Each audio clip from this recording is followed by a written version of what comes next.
और घटाए हुए माइनस के 2 आवे और जोड़े हुए माइनस के 4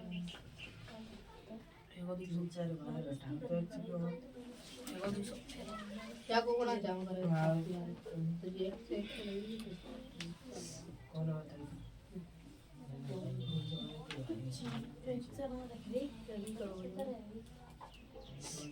सही है।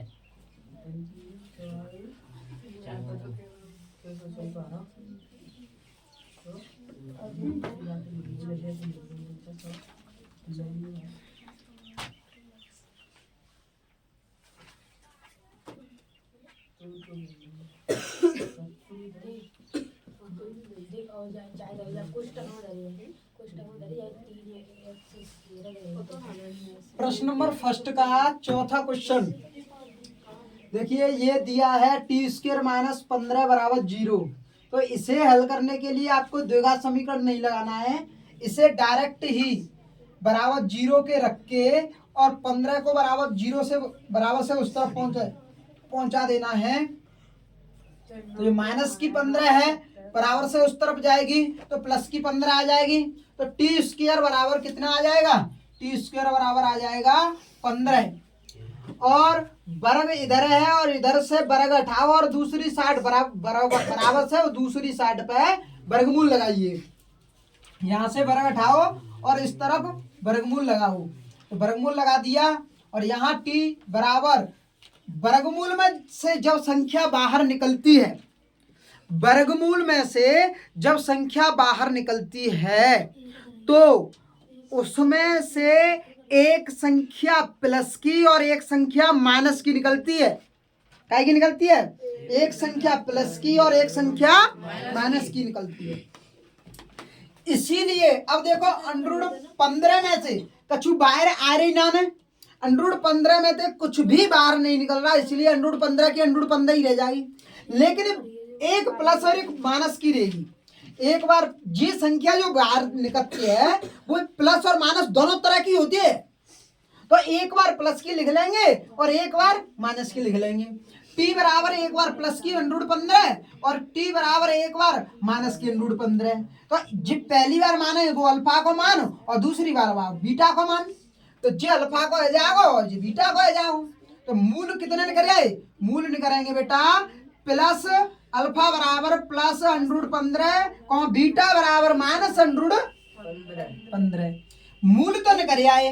अब इनके गुणांक निकालने हैं और गुणांक निकालने के लिए द्विघात समीकरण, जो मूल द्विघात समीकरण है वो लिखना पड़ेगा। तो मूल समीकरण कौन सा है? ए एक्स स्क्वायर प्लस बराबर 0। अब इस द्विघात समीकरण जे है नहीं, इसमें देखिए जिस घात द्वयवाई संख्या है, अचर पदवाई संख्या है, लेकिन बिना एक घातवाई संख्या ना जामे तो बाकी जगह पे हम अपनी तरफ से बाकी आगे 0 मान के नहीं लिख देते हैं।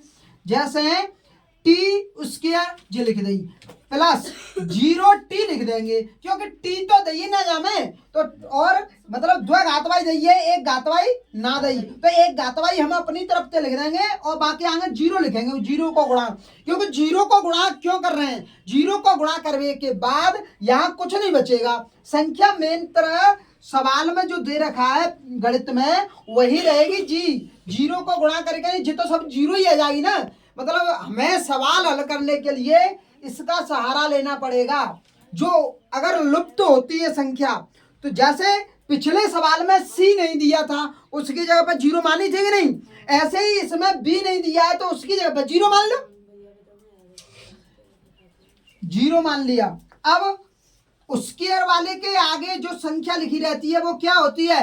ए का मान, और एक घात वाले के आगे जो संख्या रहती है उसका मान, उसका नाम बी, और पीछे सबसे होता है सी। तो आगे जाके आगे ए है तो जा उसके वाय जाके आगे कचुना लिख रही तो एक मानी जाएगी। तो जा ए को मान के आ जाओ और जब बी को मान के आ जाओ और सी को मान के आ जाओ -15। ए बी सी के मान आ जाएंगे। ये गुणांक है, ये कहाँ है? गुणांक है, गुणांक है ये सभी। मूलों का योगफल निकल आया, गुणांक भी निकल आए,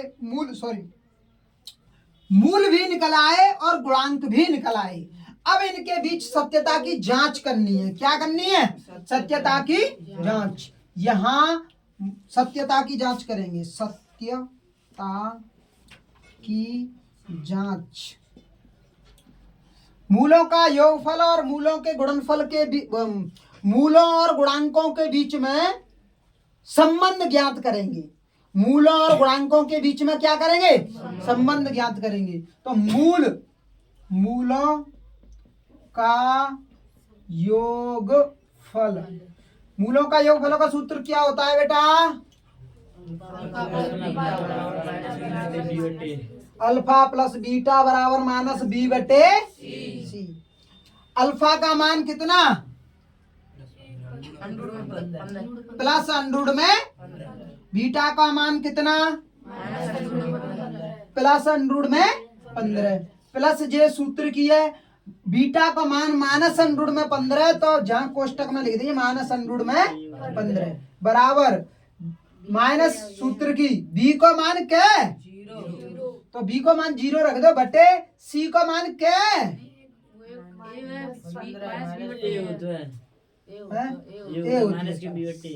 ए को मान क्या है? एक लिख दिया यहाँ। अब देखो 0 में कोई चीज को भाग लगा वो आगो तो 0 ही, और जे माइनस और प्लस को गुणा करें तो ये माइनस की आ जाएगी। माइनस प्लस को जो दोनों को गुणा करेंगे तो माइनस की संख्या ये अंडरूट 15 प्लस की आगे और माइनस अंडरूट 15 पीछे आइए। प्लस एक संख्या प्लस की एक संख्या माइनस की होती है तो कट जाती है, और यहाँ माइनस 0 बटे 1, या फिर जाए यहीं की 0 कर दो, क्योंकि 0 में कोई संख्या को भागना है तो 0 आ जाओ। और जे दोनों ने काट के नहीं जी का आएगा, जीव 0 आएगा तो 0 बराबर 0 आएगा क्या नहीं। अब निकालेंगे मूलों का गुणनफल। मूलों का गुणनफल संख्या क्या होती है? मूलों का गुणनफल कितनी संख्या होती है? सूत्र क्या होता है मूलों के गुणनफल का? अल्फा बीटा बराबर सी बटे ए। अल्फा का मान कितना? अल्फा का मान कितना? अंडरूट 15 गुणा बीटा का मान कितना? माइनस के अंडरूट 15 बराबर सी का मान कितना? माइनस 15 बटे ए का मान कितना? 1। अच्छा देखिए, दो संख्याएं एक जैसी होती हैं और अंडरूट में होती हैं तो गुणा के अंदर होंगी, तो उन दोनों का गुणा करेंगे तो अंडरूट हट जाएगा। जैसे अंडरूट 3 का अंडरूट 3 में गुणा करेंगे तो 3 आ जाएगी। कैसे 3 आवेगी? कि जैसे द्विविल लिख रही है ना जी, द्विविल लिख रही है तो हम जाए न्यों लिख सकते हैं, कहाँ लिख सकते हैं कि नहीं? जाए न्यों लिख सकते हैं तो वर्ग से वर्गमूल कट जाओ, बचाई का 3। इस तरीके से ऐसे ही जा 15 अंडरूट 15 गुणा माइनस के अंडरूट 15 गुणा करेंगे तो माइनस के 15 आ जाओगे नहीं आ जाओ बराबर माइनस के 15 बराबर जे माइनस 15 में 1 को भाग लगाएंगे तो माइनस 15 ही बचेगा, तो माइनस 15 बराबर माइनस 15। बस दोनों बराबर आ गए, इधर सिद्धम। नोट डाउन कर लीजिए।